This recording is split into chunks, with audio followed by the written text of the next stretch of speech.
কাঁচা করম চা তোমরা কোনোদিনও মাখা করে খেয়েছো? আমি কিন্তু কোনোদিনও খাইনি, আজকেই ফার্স্ট টাইম ট্রাই করব। আগের মিনি ভ্লগে তোমাদেরকে দেখিয়েছিলাম আমার ছোট মাসির বাড়ি থেকে আমি অনেকগুলো কাঁচা করম চা বাড়িতে নিয়ে এসেছি।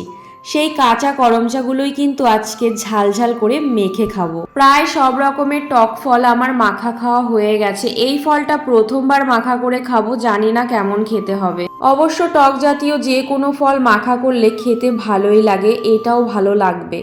লাগবে মানে লেগেছে, আমি তো খেয়ে তারপরে তোমাদের সঙ্গে ভিডিও শেয়ার করছি, দারুণ লেগেছে এটা খেতে। তোমরা যারা আমার মতো টক লাভার আছো তারা তো অবশ্যই আমার এই ভিডিওটা শেষ পর্যন্ত দেখবে। করমচার বোটায় গায়ে প্রচুর পরিমাণে আঠার মতন কষ থাকে, তাই প্রথমে দেখো করমচাগুলো ভালো করে ধুয়ে নিয়েছি, তারপরে এখন কুচি কুচি করে কেটে নিচ্ছি। আমরা সব সময় থালা বাটি এগুলোতেই মাখামাখি করে থাকি, আজকে হঠাৎ কি মনে হলো কলা পাতায় করমচা মাখা করব, তাই যেমন ভাবনা তেমন কাজ। তোমরা আমার হাতে মেহেন্দি আর গলায় কাঠের মালা দেখে অনেকে অনেক প্রশ্ন করতে পারো, তাই আগে থেকে বলে দিচ্ছি এই ভিডিওটা কিন্তু এখনকার না, এই ভিডিওটা হচ্ছে 2025 এপ্রিল মাসের ভিডিও। রিয়ার দাদার বিয়ে উপলক্ষে আমি হাত ভরে অনেক আশা নিয়ে মেহেন্দি পড়েছিলাম, কিন্তু দুঃখের বিষয় বউ ভাতের দিন সকালবেলা আমার মামা মারা যায়, তাই সবকিছু ছেড়ে আমি কিন্তু আমার মামার বাড়িতে চলে গেছিলাম। আর এই মেহেন্দি পরা হাত নিয়ে আমাকে আমার মামার 4 দিনের কাজ করতে হয়েছিল, অনেক কঠিন সময় পার করেছি ওই মুহূর্তটায়। আর এই ভিডিওটা ছিল মামার কাজের পরের দিনের ভিডিও, প্রায় 1 বছর হতে চললো।